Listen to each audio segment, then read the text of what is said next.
दरवर्षीप्रमाणे याही वर्षी स्वाद मसाल्याचा मिरची उत्सव सुरू झालाय। चांगल्या क्वालिटीच्या मिरच्या, जिथे मिरच्यांचं उत्पन्न जास्त आहे त्या ठिकाणी त्या शेतकऱ्यापाशी जाऊन ती मिरचीची क्वालिटी बघून कमीत कमी रेटमध्ये तुमच्यापर्यंत पोहोचवण्याचा प्रयत्न करतोय।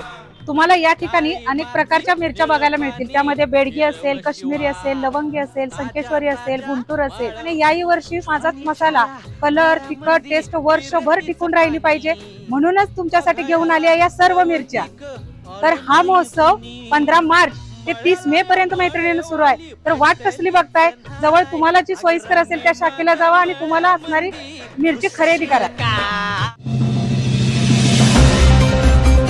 धक्का लागल्याच्या वादातून कौलापूरमध्ये तरुणाचा खून। सांगली एलसीबीने आरोपीला अवघ्या काही तासात ठोकल्या बेड्या।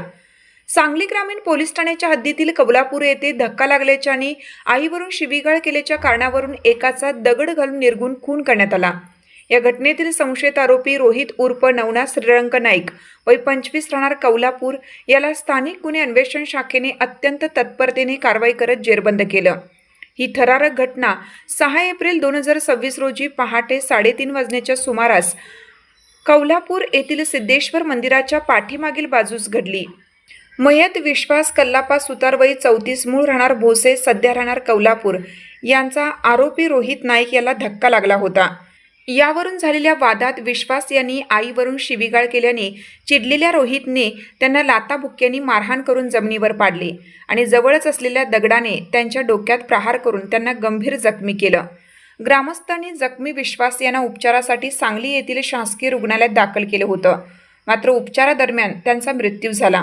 या घटनेची माहिती मिळताच पोलीस अधीक्षक संदीप घुगे आणि अप्पर पोलीस अधीक्षक कल्पना बारवकर यांनी आरोपीला तात्काळ ताब्यात घेण्याचे आदेश दिले होते। त्यानुसार स्थानिक गुन्हे अन्वेषण शाखेचे पोलीस निरीक्षक संजीव कुमार झाडे यांनी सहाय्यक पोलीस निरीक्षक जयदीप कळेकर यांचे विशेष पथक तयार केलं। पथकातील पोलीस कर्मचारी संदीप नलावडे आणि अनिल कोळेकर यांना आरोपी रोहित नाईक याला ग्रामस्थांनी पकडून ठेवल्याची माहिती मिळताच पोलिसांनी घटनास्थळी धाव घेऊन त्यास ताब्यात घेतले।